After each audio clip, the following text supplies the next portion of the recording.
За сайн байцгаана уу? Сөүл хот дахь MBC студийн дуранд Солонгос улсад бизнес аяллаар ирээд байгаа. За тэгээд Shark-аас одоо хөрөнгө оруулалт авч чадсан адтай, одтай ажил хэрэгч бизнес ментор хишгэ бүсгүйтэй уулзаад байна. За ингээ хишгэ бүсгүй маань манай үзэгчдэд зориулаад бизнесийн талаар ялангуяа Солонгос улсад, гадаад улсад ажиллаж амьдарч байгаа хүмүүс маань хөдөлмөрлөж олсон мөнгөө бас юу болох вэ? Аль болохоор одоо үржүүлэх тал дээр боддог шүү дээ. Тэгвэл яг энэ тал дээр манай бизнес ментор маань яг хэрэгтэй чухал зөвлөгөө өгнө хаа гэж бодож байна. За сайн байцгаана уу, бизнес ментор хишгэ байна. Тэгээ Сөүл хотын MBC студийнхаа хамт олонд баярлалаа. Тэгээ энэ гайхалтай ярилцлагыг өгч байгаадаа маш их баяртай байна. За намайг Евгений хишгэ гэдэг Diamond Mind Academy үүсгэн байгуулагч, бизнес ментор чиглэлээр ажилладаг. Shark нэвтрүүлгээс одоо хөрөнгө оруулалт 60 сая төгрөгийг болоод босгож чадсан ийм бүсгүй байгаа. Тэгээ мэдээж хэрэг хүн болгон бизнес хий, өөрийнхөө санхүүгийн эрхчлөөнд хүрээ гэсэн мөрөөдөл байдаг. Тэр мөрөөдлийн бизнесээ бүтээгдэхүүн бий болвол ментордож тусалдаг ийм хүн байгаа. За тэгээ товчхон ментор гэдэг маань яг ямар утгатай үг юм бэ гэж бас хүмүүс гайхаж магадгүй.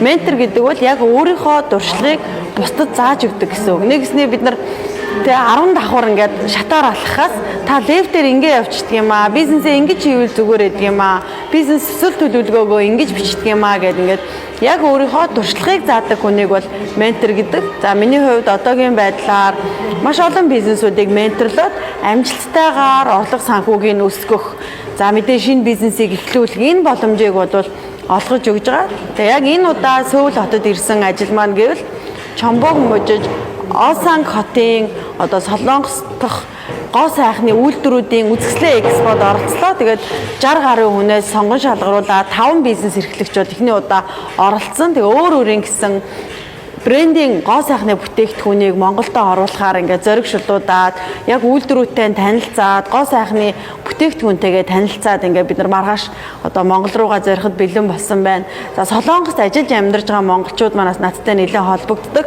Яг ямар шалтгаанаар холбогдож байна вэ гэхээр тодорхой хэмжээнд 3 жил, 5 жил ажиллаад хөдөлмөрлөөд өөрийнхөө хуримтлалыг бий болгоцсон.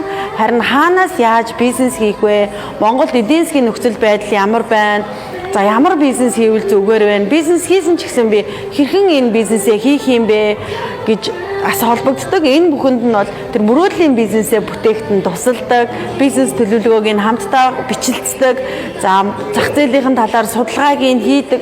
Тухайн хүн тэр зорилго дэвшүүлсэн түүнд нь хүрэхэд нь ингээд хамтдаа гараас нь алхаад ингээ урагшилдаг гэсэн үг. Тэгээ мэдээж хэрэг Солонгос улс маань гоо сайхан бүхий л зүйлээр одоо дэлхийд ингээд алдартай тэг хүмүүсийн сонирхож байгаа юм улс орн учраас Солонгосоос бизнес хийхэд экспорт, импортын бүтээгдэхүүнийг гаргахад бол маш гоё боломж байна гэдгийг ч гэсэн манай бизнес эрхлэгч сая олж харлаа. Тэгээ энэ тухайгаа олон хүнд бас хүрэхийг хүсэж байна.